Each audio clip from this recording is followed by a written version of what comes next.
Hey guys, and welcome back to our channel, and today we are going to be loading a calf to send a friend of ours. Yeah, and we thought it would be fun for you guys to come along with us, so let's go.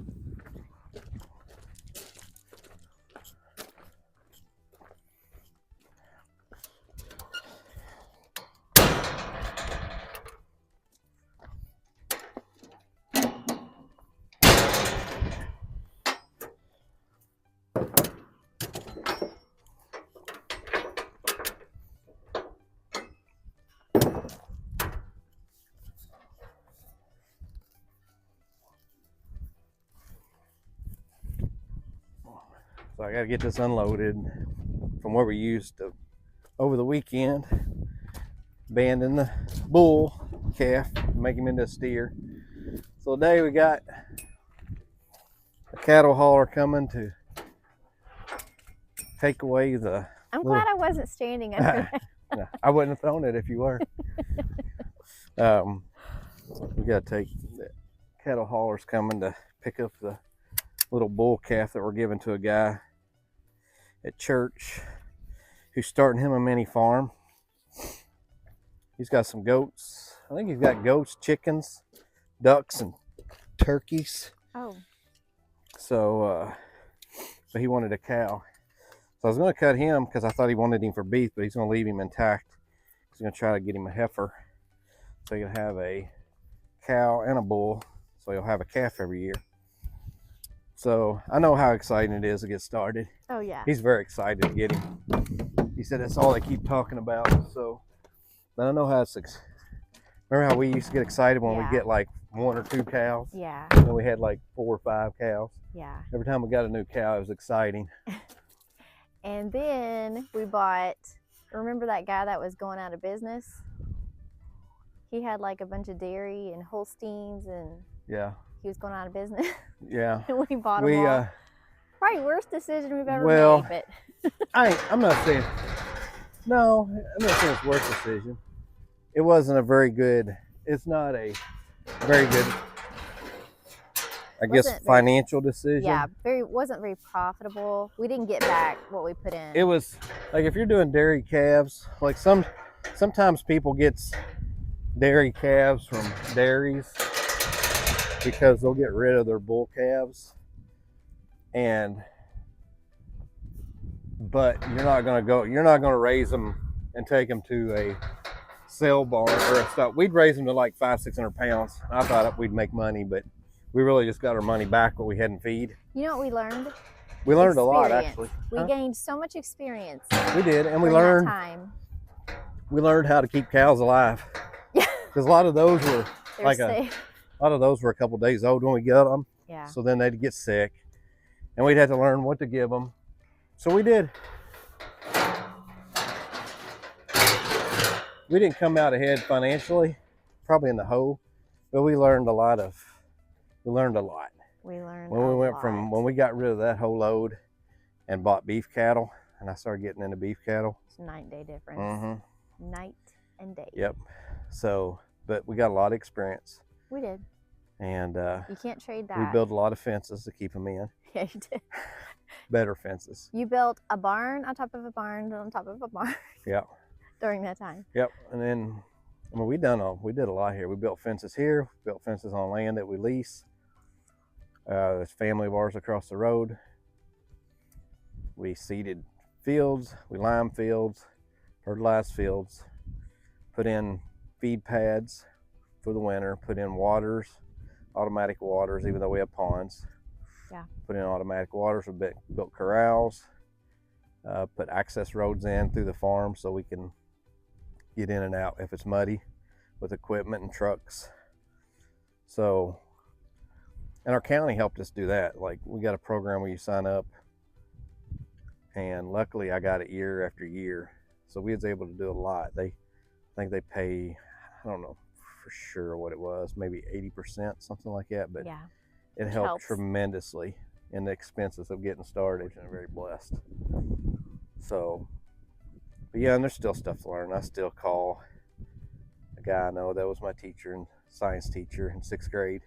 He's got a huge cattle operation. I still call him And that's still to this day asking questions about different things. But he always got an answer for me. He always does. Holly. Hey, Holly. What you doing, Holly? So you have tractors, but you Right. also have this. Right. What do you prefer to use on the farm? Depends on what I'm doing. Yeah. Takes longer to bush hog with this. No, like I use this. The tractors come out probably a total of, I probably use them maybe 30 hours a year. I use this one probably 100 hours Right. on the farm. Because like if we dig post holes for new fence, I use this with an attachment to dig. I use this to clean up around the farm, grade the roads. I use it to And you clean did up a lot of research when you were trying to find clean up one. manure piles. I never get the tractor out when we said, hey, it don't even come out in the wintertime, to be honest, unless we grind feed. But I use this. It's just so much quicker. Like the tractors, their tires when it's wet, it just makes ruts in the field. And we've made ruts so bad in the past winters that I've had to go through and grade them out in the fields and reseed them areas. Yeah. But these with the rubber tracks, they don't have hardly any ground pressure. And before this, you had I had one with you tires had a on cat. it. Yeah, but the tracks are a whole lot better because I can go out through the field in the mud and you can't really see where I've been. Yeah. And there's just so much, like with a front end loader on a tractor, which I have, it's harder to see when you push into a round bale to pick it up. This is like right there in front of you. Yeah. And it has heat. It's right. And and air. it's just quicker to maneuver around. Like when I'm setting round bales, I can turn quick. I can see better, so better visibility. So this is like my go-to all winter long.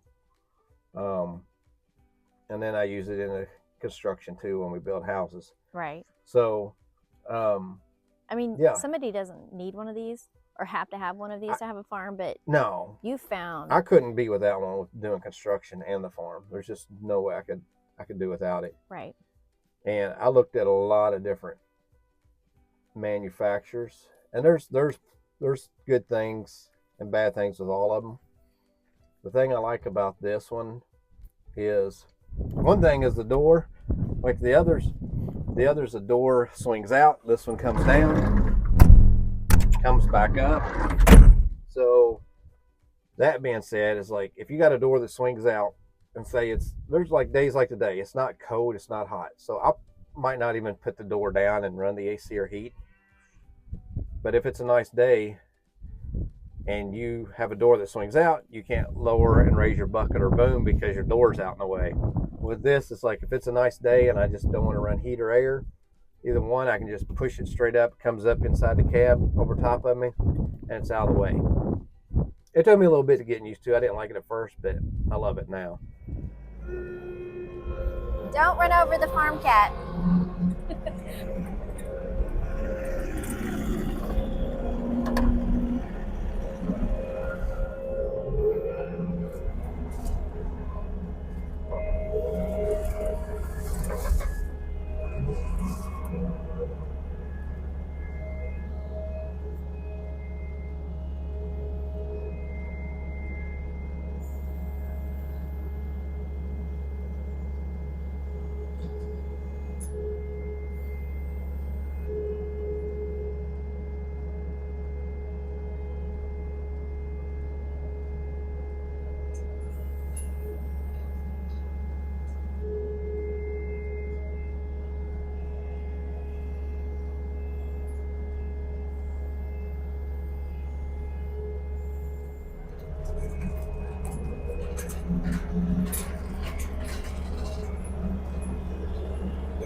Put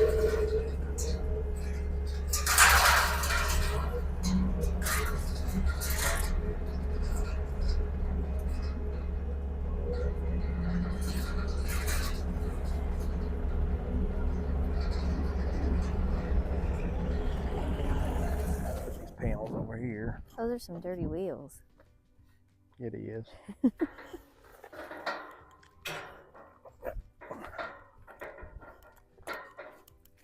Hey, buddy. So this is the guy who's being picked up today.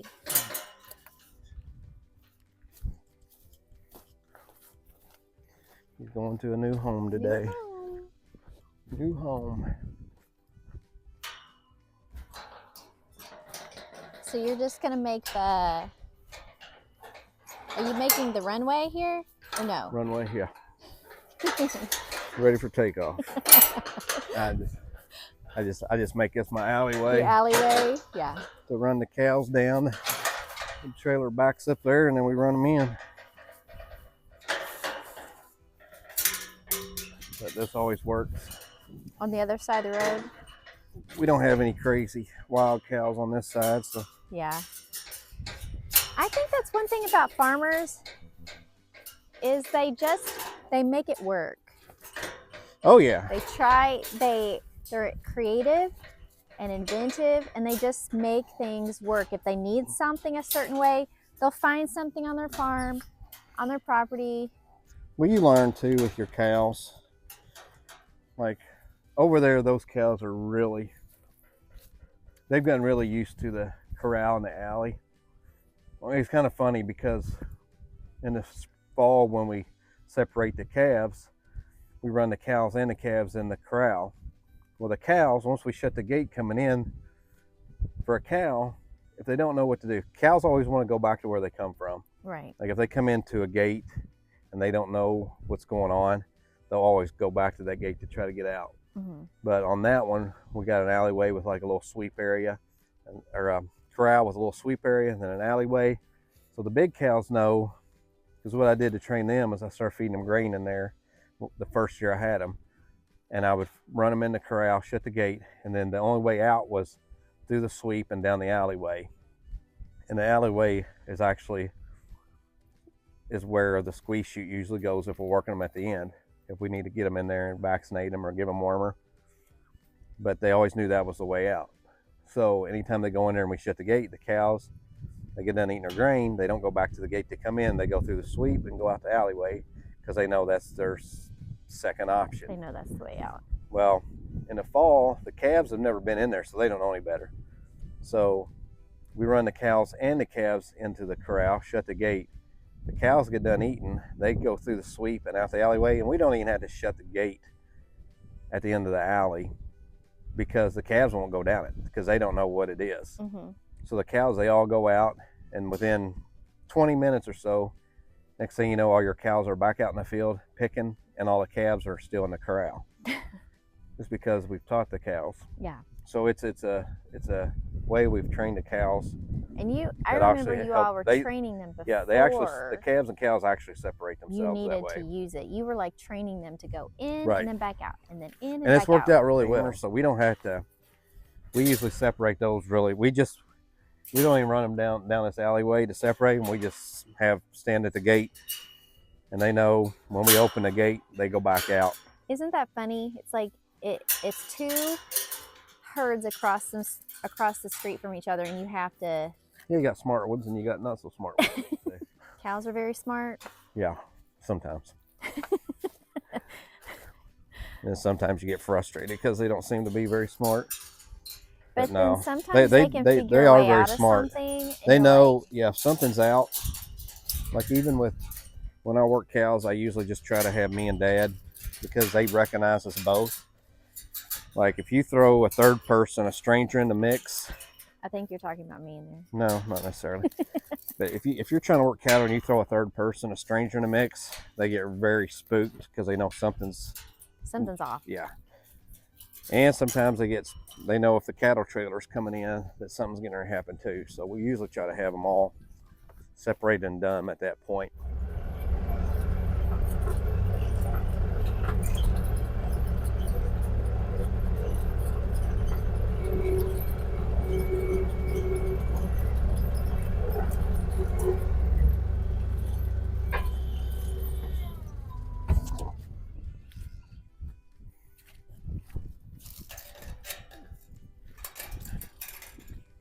What do they think? Look at them, Brian. They're yelling. They probably think I'm getting ready to say, hey. Mookie. There's Mookie.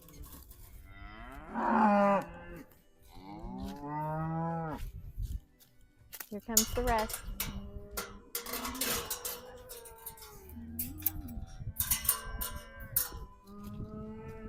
They're wondering what you're doing. They think they're getting ready to eat. They think they're getting fed. It's not quite dinner time yet. No, I'm just taking, I got to use these up there. Oh, okay. We ran all the cows in this little barn lot area the other day so we could get them in and separate them and worm them. So I always shut this off, this little gap here, because we got them backfields shut off, and Yeah. if they get through this gap, they can get down there to the pond, which ain't a huge deal as long as there's no young calves. We've never lost a, or yeah, we did. Yeah. We lost a calf last year in the pond. It's the first time ever. I know a lot of people that has lost little ones. He was like 600 or 500 pounds. He just got down in some mud and couldn't get out. So we always close that pond area off when we're calving. Because one year one did get down in there, a little one, and Dad got his boots wet. He had rubber boots on. He went out too far and got water in the top of them. Oh. Have you ever heard her moo? Mookie? Huh? Have you ever heard Mookie moo? Yeah. You have? She did that one day. She was following me back to the cedar thicket. I mean, these others, of course. But she just stands there so quietly. Do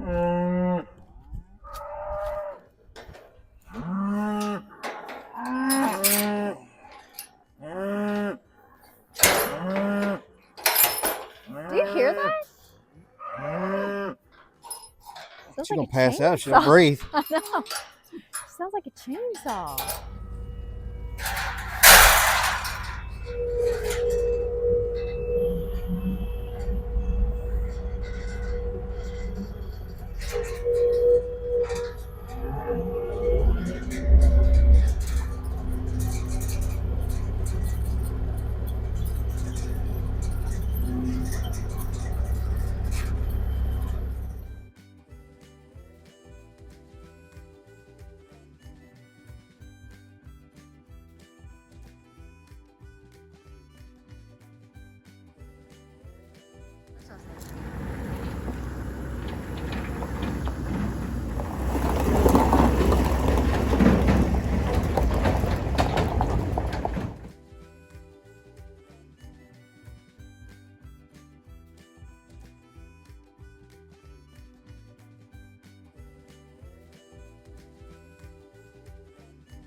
Hey guys, thank you so much for tuning in. If you haven't done so, please like, share, follow our channel, and we'll see you in the next one.